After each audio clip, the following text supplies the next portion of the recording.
Bonjour, bienvenue dans cette nouvelle vidéo. On va parler des réglages des suspensions arrière des YBR, puisque vous avez la possibilité de régler ce qu'on appelle la précontrainte. Alors à quoi ça sert? Ça sert si vous êtes très léger.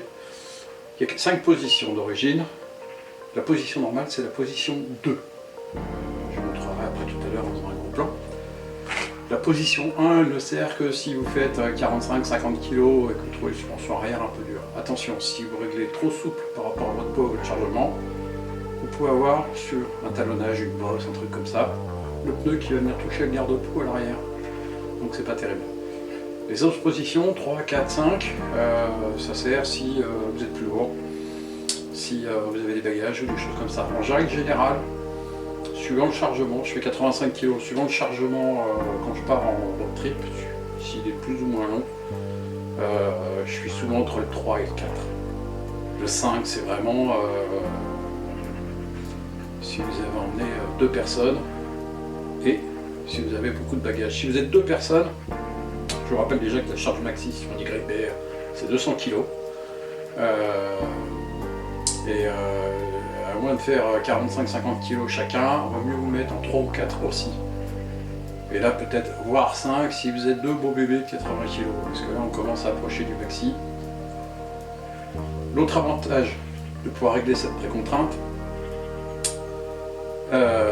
c'est d'éviter la moto de cabrer.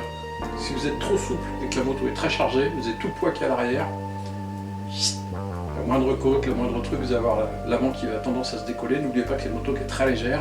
Et si vous mettez 40 kg derrière, 50 kg voire plus, c'est une catastrophe. Donc le fait de charger cette précontrainte, ça va relever un petit peu l'arrière de la moto en même temps. Et ça va vous permettre de ne pas avoir la moto qui cabre à chaque accélération. Cette précontrainte, c'est cette espèce de petit trou denté avec les petits creux qu'on voit sur le bas de l'amortisseur. Et les trous, c'est pour mettre un outil spécial qui permet de le régler. Alors si vous n'avez pas d'outil spécial, vous prenez une clé Allen de 5 ou éventuellement une Torx qui rentre là-dedans en ayant le moins de jeu possible si possible. Et si vous avez une petite boule au bout, vous évitez d'utiliser la petite boule au bout. Là je suis en position 2, si je veux revenir en position 1, toc, et voilà. Maintenant si je veux partir en road trip, vous avez besoin de charger un peu plus, ça peut être un peu dur au départ, parce que si elle n'a pas été utilisée depuis longtemps, voilà, là je suis en position 3, 4 et 5.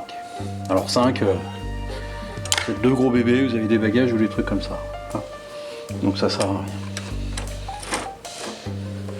Position 3, quand vous avez des bagages, un peu de bagages quand même, vous n'êtes pas parti juste avec votre sac à dos, sauf si c'est un sac de 65 litres et qu'il est plein à la gueule. Sinon, classique, position 2. Ça c'est le côté gauche, le bateau est sale, c'est le plus facile à régler. Maintenant je vais vous montrer le côté droit parce qu'il y a un petit truc qui est différent entre la gauche et la droite sur les YBR. Ça s'appelle le pot d'échappement. Alors sur la droite, eh ben, on a le pot. On a le pot mais les trous vous en avez 2 de chaque côté. Là pour l'instant celui-là il est caché derrière et l'autre il est là. Donc c'est quand même accessible. Là je suis en position 2. Je le mets en 3. Alors on va savoir pourquoi. Le droit est plus dur. Voilà.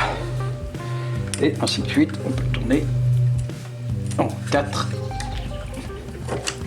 Voilà. Alors ce qui peut arriver aussi, c'est que si jamais ça n'a jamais servi,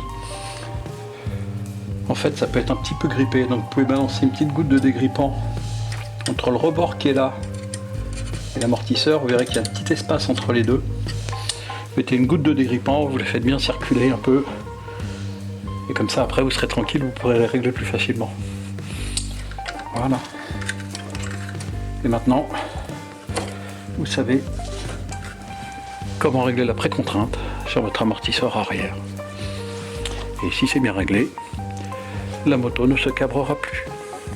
A bientôt pour une nouvelle vidéo, abonnez-vous et n'hésitez pas à la partager, on va faire comme les YouTube. A bientôt.